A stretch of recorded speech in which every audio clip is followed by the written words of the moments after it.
Yo, what's going on, everybody out there? Mr. Sandman signing back in real quick. I'm gonna shift gears real quick. I'm gonna talk about a little something positive right now. Go figure. Oh shit, Sandman on this positive shit right now. Yo, and you gonna bug out. I already know you see the title. I really did. I enjoyed that Boneyard match or graveyard match.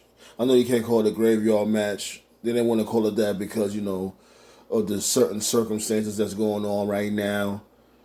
But whew, I ain't gonna lie, it remind me of one of those old school bar fight type of scenarios like in them old school movies and shit. You know, telling you, man, it was fun to watch. Only thing I wish is that they could have did more moves, maybe a slam. I know it's concrete. I know it's the ground or whatever, but they could have edited it to the where it looks like they getting slammed on the ground or whatever, but they're not. They could have edited it and try to look some type of way. Just little minor things here and there that I thought could have been added, but overall, it was fun, real fun match. Another thing I wanted to mention too, like when AJ Styles came through with the Druids and all that, I didn't understand that either. Like, isn't Undertaker supposed to be in command of the Druids and stuff, and how the Bullet Club had the Druids, not the Bullet Club, the original club, the original club. Anyways, they had control of the Druids and they were trying to jump the Undertaker. I'm like, why is the Druids trying to jump the Undertaker? I thought the Druids was always down with the Undertaker. That part, when it came to those parts, that didn't make no sense whatsoever. But other than that, I'm telling you, man, like I have no complaints. I have no complaints. Like the shit talking too. I love when this dude was talking shit, Undertaker, when he was talking shit to AJ. That shit was fucking hilarious. Oh man. And I was like, yeah, this is what you wanted, huh, boy? Yeah. Come here, boy. You ain't know Dead Man Inc. was in the house? He said that from before, but it took me to those times. It took me to that time where the American Badass was around and he had beef with Hogan or whatever. You know what I'm saying? Like, I always thought the American Badass was the best Undertaker, in my opinion, because it was more realistic. He used to talk mad shit, and like I said, one of my favorite rivalries that he had around that time was with Stone Cold when the whole 2-man power trip was going on. But that rivalry between him and Stone Cold was fucking hilarious. And I'm glad that they brung that that element back in this Boneyard match. I love the fact that this dude tombstoned who he tombstoned Machine Gun Anderson. He tombstoned him on top of that shack and then chokeslammed AJ Styles off the top of the shack. That was crazy when he chokeslammed. I didn't expect that. Hell of a bump from AJ. Shots go out to AJ for taking that bump. You know, and Undertaker, he did his big boot here and there, big boot there, big boot there, a little bit. I ain't gonna lie, I just wish there was a little bit more moves because all they was really doing was right hand here, right hand there, just nothing but right hands. A low blow from AJ Styles and stuff. They could have AJ Styles do like a drop kick or have AJ Styles jump off the roof of the shack and try to catch him with like a splash or a moonsault or whatever. Undertaker, he's a professional. He would have caught him, make sure AJ Styles landed safe.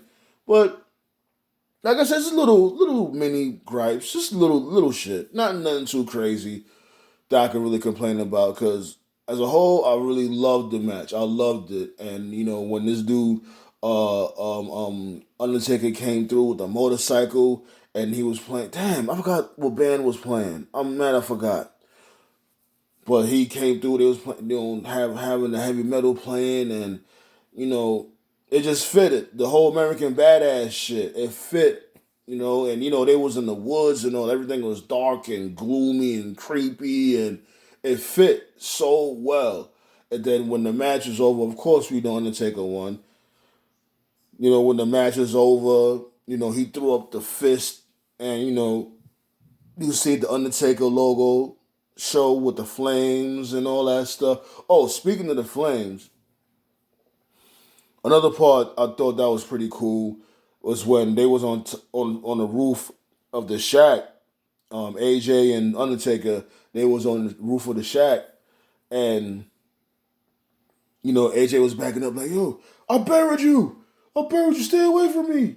You're supposed to be dead." Yada yada yada, and motherfucking Undertaker, like, he just did like this. He normally like put his hands up, and the flames basically barricaded this dude AJ Styles from preventing him from running away. I love that part, But at the same time, I thought Undertaker didn't have his powers anymore. Why was he able to? Whatever. And speaking of Undertaker's powers, he didn't only do that. It was another instance where this dude, he was about to bury Undertaker, and this dude, whatchamacallit, AJ Styles, he had went into the forklift and he was about to drop the dirt on Undertaker, because Undertaker was in the ditch. Next thing you know, this motherfucker teleported him back at AJ like out of nowhere. That shit was pretty cool. The effects in this match is real cool, and I heard Jeremy Borash had a big part in the editing. He played a big role when it came to the editing.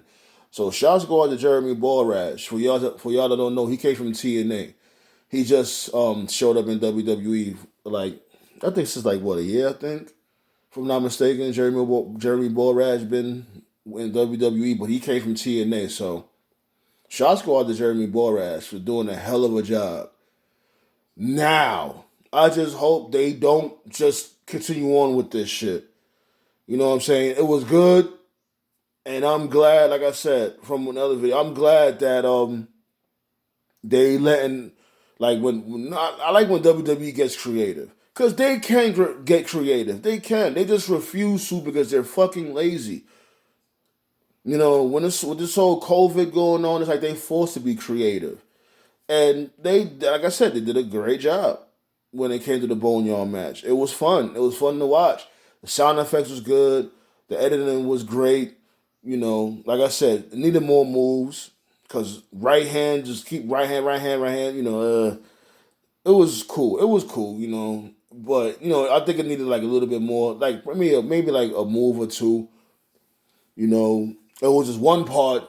I forgot to say, it was just one part when the dude, AJ Styles was up against the hearse or whatever, and this dude Undertaker had picked up a weapon, and it was like he held it in the palm of his hand or whatever, and he was like he's about to jab it into his stomach, like he's about to impale him with this shit, and AJ moved, so he ended up Undertaker ended up hitting the window of the hearse and ended up cutting his arm, Goldberg style.